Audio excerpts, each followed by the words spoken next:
Dans cette vidéo, on va parler de taux d'évolution global.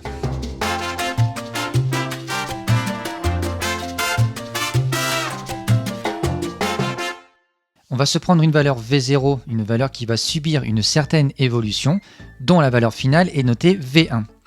Eh bien, le taux d'évolution qui permet de passer de la valeur initiale à la valeur finale, c'est le réel que l'on note T, et qui est défini par la différence entre V1 et V0 divisé par V0.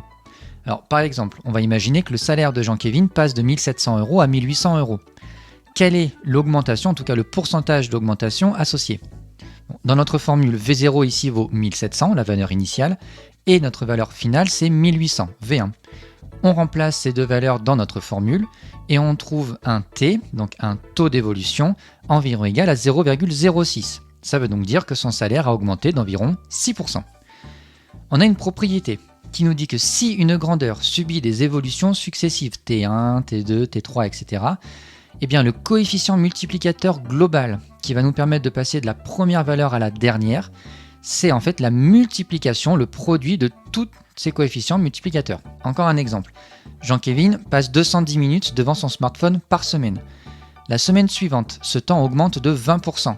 La semaine suivante, il diminue de 13%, pour finalement la dernière semaine augmenter de 3%.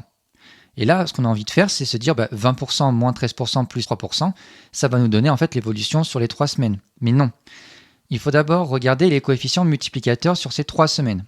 D'abord, l'augmentation de 20%, ça correspond à un coefficient multiplicateur de 1,20.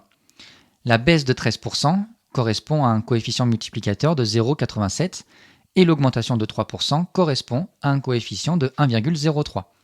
On utilise notre propriété et on va multiplier ces trois coefficients multiplicateurs pour trouver 1,07532. Donc globalement, on peut dire que son temps d'écran a augmenté d'environ 7,5%.